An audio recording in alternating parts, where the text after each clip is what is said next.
Welcome to പെർപ്പ് scale.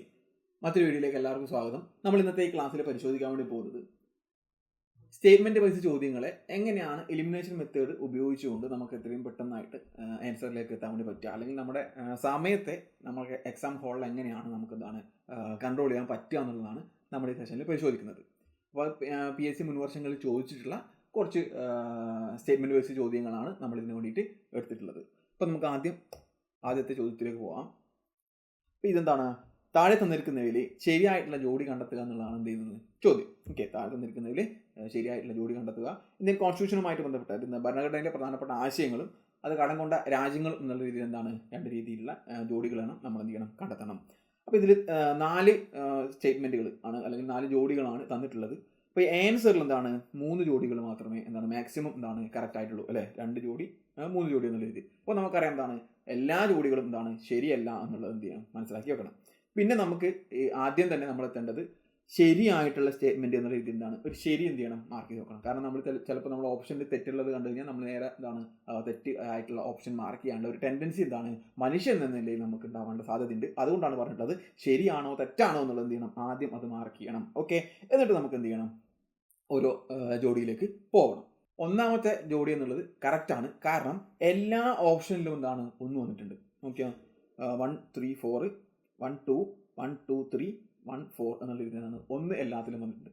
അപ്പോൾ 1 എന്താണ് കറക്റ്റായിട്ടുള്ള സ്റ്റേറ്റ്മെന്റ് ആണ്, അല്ലെങ്കിൽ എന്താണ് കറക്റ്റായിട്ടുള്ള ജോഡിയാണ്. നമ്മളതുകൊണ്ട് 1ലേക്ക് വീണ്ടും നമ്മൾ എന്ത് ചെയ്യുന്നില്ല, പോകുന്നില്ല. നമുക്ക് എന്ത് ചെയ്യാം, രണ്ടാമത്തെ ജോഡിയിലേക്ക് പോകാം. ഓക്കെ, രണ്ടാമത്തെ ജോഡിയിലേക്ക് പോകാം. അപ്പോൾ നമുക്ക് രണ്ടാമത്തെ വായിച്ചു നോക്കാലോ. ഭരണഘടനാ ഭേദഗതി കാനഡ എന്നുള്ളതാണ് തന്നിട്ടുള്ളത്. ഭരണഘടനാ ഭേദഗതി കാനഡ. ഭരണഘടനാ ഭേദഗതി കാനഡയാണോ? കാനഡയിൽ നിന്നാണോ നമ്മൾ ഭരണഘടനാ ഭേദഗതി എന്നുള്ള ആശയം എടുത്തിട്ടുള്ളത്? അല്ല, അല്ലേ? ഭരണഘടനാ ഭേദഗതി എന്നുള്ള ആശയം നമ്മൾ എന്താണ് ദക്ഷിണാഫ്രിക്കയിൽ നിന്നാണ് എന്താണ് എടുത്തിട്ടുള്ളത്, അല്ലേ? ദക്ഷിണാഫ്രിക്കയിൽ നിന്നാണ് എടുത്തിട്ടുള്ളത് ഭരണഘടനാ ഭേദഗതി, കോൺസ്റ്റിറ്റ്യൂഷൻ അമെൻമെന്റ് എന്നുള്ള ഭാഗം നമ്മൾ ദക്ഷിണാഫ്രിക്കയിൽ നിന്നാണ് എടുത്തിട്ടുള്ളത്. അപ്പോൾ രണ്ടാമത്തത് എന്താണ്, തെറ്റാണ്. രണ്ടാമത്തത് തെറ്റാണ്. അപ്പോൾ 2 ഇല്ലാത്തൊരു ഓപ്ഷനിലേക്ക് നമുക്ക് എന്ത് ചെയ്യണം, പോകണം. അപ്പോൾ സിയിൽ എന്തുണ്ട്, 1 2 3 ഉണ്ട്. അപ്പോൾ അതല്ല. എന്താണ് ബി എന്താണ് 1 2 ഉണ്ട്, അല്ലേ? 1 2 ഉണ്ട്.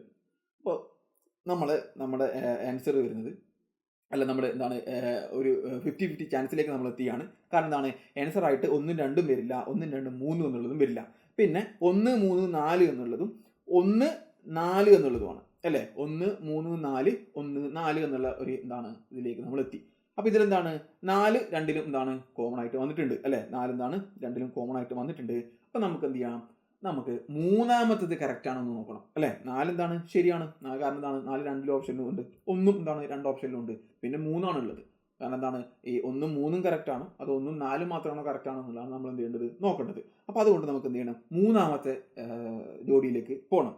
അപ്പോൾ മൂന്നാമത്തെ ജോഡിയിൽ എന്താണ് വന്നിട്ടുള്ളത്, 3ൽ എന്താണ് അടിയന്തരാവസ്ഥ ഓസ്ട്രേലിയ എന്നാണ് വന്നിട്ടുള്ളത്. ഇതാണ് അടിയന്തരാവസ്ഥ ഓസ്ട്രേലിയ. അടിയന്തരാവസ്ഥ ഓസ്ട്രേലിയ എന്നാണോ? അല്ല, എന്താണ് അടിയന്തരാവസ്ഥയുമായിട്ട് ബന്ധപ്പെട്ടുള്ള പ്രൊവിഷൻസ് നമ്മൾ ഗവൺമെന്റ് ഓഫ് ഇന്ത്യ ആക്ടിൽ നിന്നും, പിന്നീട് എന്താണ് ഗവൺമെന്റ് ഓഫ് ഇന്ത്യ ആക്ടും, പിന്നെ കാനഡ അല്ലെങ്കിൽ കനേഡിയൻ കോൺസ്റ്റിറ്റ്യൂഷൻ എന്നാണ് ചെയ്തിട്ടുള്ളത് ഈ പറഞ്ഞിട്ടുള്ള അടിയന്തരാവസ്ഥ എന്നുള്ള കോൺസെപ്റ്റ് നമ്മൾ എന്ത് ചെയ്യുന്നത് എടുത്തിട്ടുള്ളത്. ഓക്കെ, അടിയന്തരാവസ്ഥ എന്നുള്ള കോൺസെപ്റ്റ് എവിടെ നിന്നൊക്കെയാണ്, ഗവൺമെന്റ് ഓഫ് ഇന്ത്യ ആക്ട് 1935 നിന്നും, പിന്നെ എന്താണ് കാനഡയിൽ നിന്ന് വന്നിട്ടുള്ളത്. ഇതുമായിട്ട് ബന്ധപ്പെട്ടുള്ള അല്ലെങ്കിൽ അടിയന്തരാവസ്ഥയുമായിട്ട് ബന്ധപ്പെട്ടുള്ള പ്രൊവിഷൻസ് നമ്മുടെ ഭരണഘടനയിൽ ഇൻക്ലൂഡ് ചെയ്തിട്ടുള്ളത്. അപ്പോൾ നമ്മുടെ ഭരണഘടനയുമായിട്ട് ബന്ധപ്പെട്ട ഏതെങ്കിലും എന്താണ് ഏറെക്കുറെ പോയിന്റുകൾ നമ്മൾ എന്താണ് അറിഞ്ഞിരിക്കണം. കാരണം എന്താണ് ചുമ്മാ നമ്മൾ എലിമിനേറ്റ് ചെയ്യുന്നില്ല, നമ്മളെ ഉള്ളിലുള്ള അല്ലെങ്കിൽ നമ്മൾ അറിഞ്ഞിട്ടുള്ള ഫാക്ട്സുകൾ ഉപയോഗിച്ച്, അല്ലെ? നമ്മൾ എന്താണ് പഠിച്ചിട്ടുള്ള ഫാക്ട്സുകളെ എന്താണ് വളരെ പെട്ടെന്ന് നമുക്ക് എന്താണ് അതൊന്ന് ഓർമ്മിച്ചെടുത്ത് ആ ഫാക്ട്സ് ഉപയോഗിച്ചിട്ട് നമ്മൾ എന്ത് ചെയ്യുന്നു, ചോദ്യങ്ങളെ വളരെ പെട്ടെന്ന് ചെയ്യുകയാണ് ചെയ്യുന്നത്. അല്ലാണ്ട് നമ്മൾ എന്താണ് പഠിക്കാണ്ട് വന്നിട്ട് എന്താണ് കറക്കി കുത്തുന്ന ഒരു മെത്തേഡല്ല, അല്ലെങ്കിൽ ആ ഒരു രീതിയിലല്ല നമ്മൾ എന്താണ് ഈ എലിമിനേഷൻ എന്നുള്ള രീതിയിൽ നമ്മൾ എന്ത് ചെയ്യുന്നത്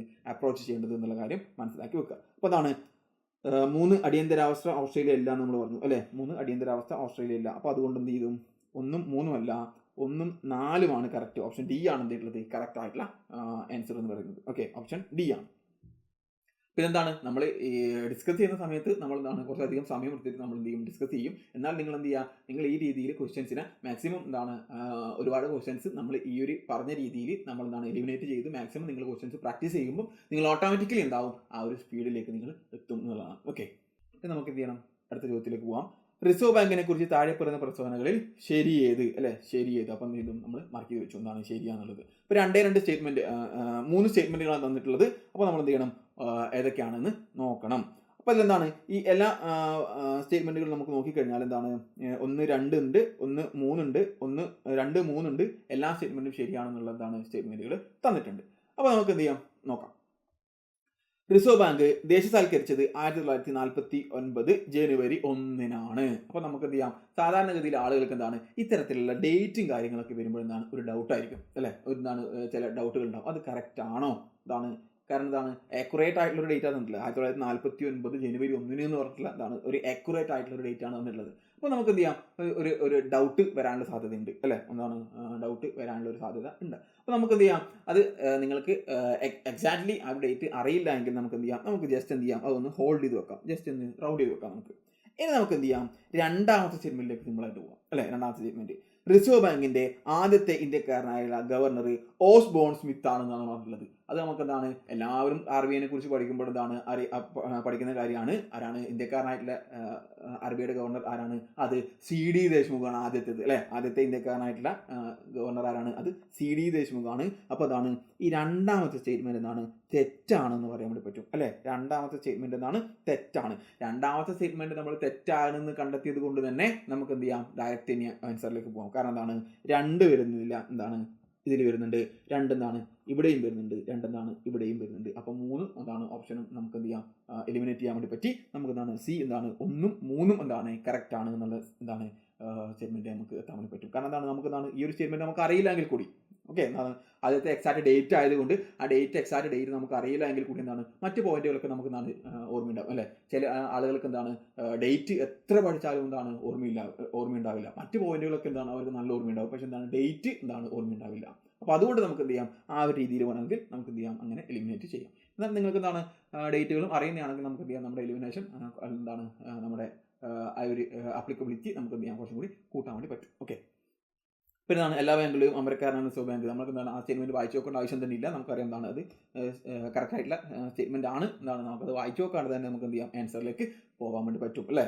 നമുക്ക് എന്ത് ചെയ്യാം, അടുത്ത ചോദ്യത്തിലേക്ക് പോകാലോ. താഴെ പറയുന്ന പ്രസ്താവനകളിൽ ശരിയല്ലാത്തത് ഏത് എന്നാണ്. അപ്പോൾ അതാണ് തെറ്റ് മാർക്ക് ചെയ്യണം. കാരണം എന്താണ് നമ്മൾ വേണമെങ്കിൽ എന്ത് ചെയ്യാം, ആദ്യത്തെ ഓപ്ഷൻ തന്നെ നമ്മൾ ശരിയുള്ള ഓപ്ഷൻസ് കണ്ടു കഴിഞ്ഞാൽ നമ്മൾ എന്ത് ചെയ്യാം, ശരി ആ ഒരു എന്താണ് ഓപ്ഷൻ മാർക്ക് ചെയ്യും. കാരണം നമ്മൾ ചോദിച്ചിട്ടുള്ളത് തെറ്റാണ്, നമ്മൾ എന്ത് ചെയ്യും, നമ്മൾക്ക് ശരിയുള്ളത് മാർക്ക് ചെയ്യും. കാരണം നമ്മുടെ ആ ഒരു എക്സാം ഹോളിലൊക്കെ നമ്മൾ വരുന്ന എന്താണ് ഒരു സ്ട്രെസ്സും അല്ലെങ്കിൽ നമ്മുടെ ഒരു മെന്റൽ ഇതിൻ്റെയൊക്കെ അടിസ്ഥാനത്തിൽ നമ്മൾ വേണമെങ്കിൽ എന്ത് ചെയ്യാം, തെറ്റായ ആൻസറിലേക്ക് നമുക്ക് എന്ത് ചെയ്യാം പോകാം എന്നുള്ളതാണ്. കാരണം എന്താണ് ശരിയാണോ തെറ്റാണോ എന്നുള്ളത് ഓർക്കാണ്ട് നമ്മൾ എന്ത് ചെയ്യാം ചാടി കയറി ആൻസർ എന്ത് ചെയ്യാം കറുപ്പിക്കാനുള്ള സാധ്യതയുണ്ട്. അപ്പോൾ അത് എന്ത് ചെയ്യാം നമുക്ക് ഒഴിവാക്കാം. അപ്പോൾ നമുക്ക് എന്താണ് 3 സ്റ്റേറ്റ്മെന്റുകളാണ് ഇവിടെ തന്നിട്ടുള്ളത്. അപ്പോൾ നമുക്ക് ആദ്യത്തെ സ്റ്റേറ്റ്മെന്റിലേക്ക് പോവാം. ആസാമിലെ ദിഗ്ബോയിലാണ് ഇന്ത്യയിൽ ആദ്യമായിട്ട് പെട്രോളിയം ഖനനം ചെയ്തത്. നമുക്ക് എന്താണ് നമ്മളെല്ലാവരും എന്താണ് സിമ്പിളായിട്ട് പഠിക്കുന്നതാണ്. കാരണം എന്താണ് ഇന്ത്യയിൽ ആദ്യമായിട്ട് പെട്രോളിയം ഖനനം ആരംഭിക്കുന്നത് എവിടെയാണ്, അസമിലെ ദിഗ്ബോയിലാണ് അല്ലെ. അസമിലെ ദിഗ്ബോയിലാണ് നമുക്കറിയാലോ. ഇന്ത്യയിലെ ഏറ്റവും എന്താണ് ആദ്യമായിട്ട് നമ്മൾ ഇന്ത്യയിൽ എന്ത് ചെയ്യുന്നത് പെട്രോളിയം ഖനനം ആരംഭിക്കുന്നത് എവിടെയാണ്, അത് അസമിലെ ദിഗ്ബോയിലാണ്. അപ്പോൾ എന്താണ് അത് ശരിയായിട്ടുള്ള ഒരു പ്രസ്താവനയാണ്. ഓക്കെ, അതാണ് ശരിയായിട്ടുള്ള പ്രസ്താവനയാണ്.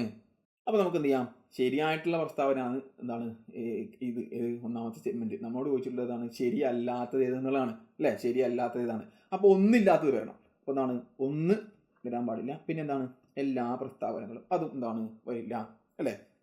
പിന്നെ നമുക്ക് നോക്കേണ്ടത് എന്താണ് 3 മാത്രം അല്ലെങ്കിൽ 2 മാത്രം എന്നുള്ള എന്താണ് ഇതിലേക്ക് എത്തി നമ്മൾ. അപ്പോൾ നമുക്ക് എന്ത് ചെയ്യാം, അടുത്ത സ്റ്റേറ്റ്മെന്റ് ആയിട്ടില്ല രണ്ടാമത്തെ സ്റ്റേറ്റ്മെന്റ് എന്ത് ചെയ്യാം വായിച്ച് നോക്കാം. കാരണം എന്താണ് ഏതെങ്കിലും ഒരു സ്റ്റേറ്റ്മെന്റ് മാത്രമേ തെറ്റായിട്ട് വരാനുള്ള സാധ്യതയുള്ളൂ അല്ലേ. നമ്മൾ എന്താണ് 50-50 ചാൻസിലേക്ക് നമ്മൾ എത്തുകയാണ്. പൊതുമേഖലയിലെ ആദ്യ ഇരുമ്പ് ഉരുക്ക് വ്യവസായശാലയാണ് ടാറ്റ ഇരുമ്പുരുക്ക് കമ്പനി, അതായത് ടിസ്കോ എന്ന് പറയുന്നത്. ഓക്കെ, എന്താണ് പൊതുമേഖലയിലെ ആദ്യ ഇരുമ്പുരുക്ക് വ്യവസായശാലയാണ് ടാറ്റ ഇരുമ്പുരുക്ക് വ്യവസായശാല എന്നാണ് രണ്ടാമത്തെ സ്റ്റേറ്റ്മെന്റ്. നമ്മളെന്താണ് ഈ ഒരു ഇരുമ്പുരുക്ക് വ്യവസായത്തെക്കുറിച്ചൊക്കെ പഠിക്കുന്ന സമയത്ത് എന്താണ് Tata iron and steel company TISCO എന്നുള്ളത് എന്താണ് പൊതുമേഖലയിലല്ല എന്ന് പഠിക്കുന്നുണ്ട് അല്ലേ. കാരണം എന്താണ് അത് നമുക്കറിയാം, എന്താണ് ടാറ്റയുടെ എന്താണ് അതെന്താണ് അത് ഒരു സ്വകാര്യ മേഖല കമ്പനിയാണ്. സ്വകാര്യ മേഖലയിലെ ഏറ്റവും വലിയ കമ്പനിയാണ് ഏത് ഈ Tata iron and steel company TISCO എന്ന് പറയുന്നത്. ഓക്കെ, ഇന്ത്യയിൽ ആദ്യകാലങ്ങളിൽ സ്ഥാപിച്ചിട്ടുള്ള ഇരുമ്പുരുക്ക് കമ്പനിയാണ് എന്നുള്ള കാര്യം എന്ത് ചെയ്യാം ഓർത്തിരിക്കണം, ഏത് ടിസ്കോ എന്നുള്ളത്. അപ്പോൾ ടിസ്കോ എന്നുള്ളത് എന്താണ് ഈ രണ്ടാമത്തെ സ്റ്റേറ്റ്മെന്റ് എന്താണ് തെറ്റാണ്. അപ്പോൾ രണ്ടാമത്തെ സ്റ്റേറ്റ്മെന്റ് തെറ്റായതുകൊണ്ട് 2 മാത്രം എന്നുള്ള ഈ ഒരു ഓപ്ഷനിലേക്ക് നമുക്ക് പോവാം.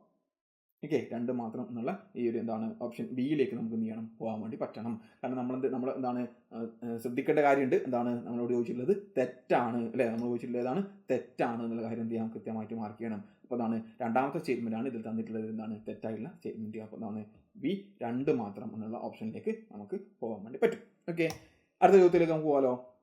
മൗലിക കർത്തവ്യങ്ങളുമായിട്ട് ബന്ധപ്പെട്ട് ചുവടെ ചേർക്കുന്ന പ്രസ്താവനകൾ എന്താണ് ശരിയേത്, അല്ലെ? ഇതാണ് ശരിയേത് എന്നുള്ളതാണ് ചോദിച്ചിട്ടുള്ളത്. എന്താണ് 3 സ്റ്റേറ്റ്മെന്റുകൾ എന്ത് ചെയ്തിട്ടുണ്ട് നമുക്ക് അവിടെ തന്നിട്ടുണ്ട്, അല്ലെ? 3 സ്റ്റേറ്റ്മെന്റുകൾ തന്നിട്ടുണ്ട്. നമുക്ക് ആദ്യത്തെ സ്റ്റേറ്റ്മെന്റിലേക്ക് പോകാലോ.